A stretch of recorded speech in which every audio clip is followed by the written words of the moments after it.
Okay, so this is your elliptical machine. I'll explain the buttons and then show you how it works once on. Up here, you can change your resistance and it'll be displayed here. You can increase and decrease it with the plus or minus buttons here. If you don't feel like scrolling through the plus or minus buttons, these numbers here are already pre-programmed. So if I want to automatically go to the number 5, I'll just press 5 and it'll increase just right here.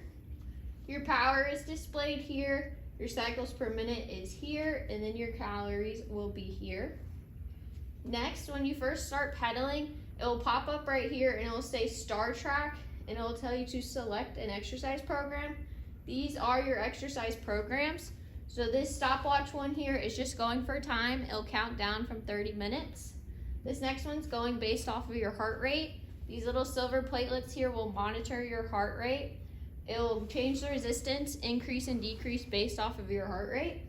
Next one, it'll increase the resistance to feel as though you're going up a hill and then decrease it to go down a hill, different heights of a hill.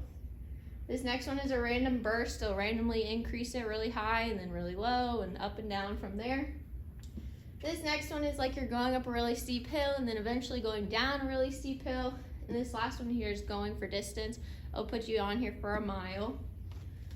Next, you have your TV controls. Your TV controls, you have your power button here at the bottom, your HDMI, and then your input. You can change the channels with the numbers here, and you have closed captions. Up and down arrow to change the channels, plus and minus to change the volume. If you bring in your headphones, the little headphone jack is just below here. You can also use this little remote if you want to use the remote instead of the controls up here. Now I'll show you how it actually works. So you'll step on and start pedaling.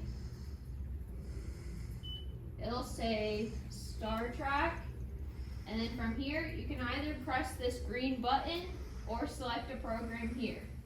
If you click the green button, it'll say quick start, and from here you can change your resistance, either the plus and minus here or the pre-programmed button here. Your heart rate, if you hold on to here, hold it, and it'll pop up here in the middle. Up top, you also have some fans. And again, the Bluetooth button, it's Bluetooth through the app Gym Tracker, no C and no E. When you're done, there's no off button, just if you stop, it will pause. And if you're off for about 30 seconds, it'll just automatically shut off.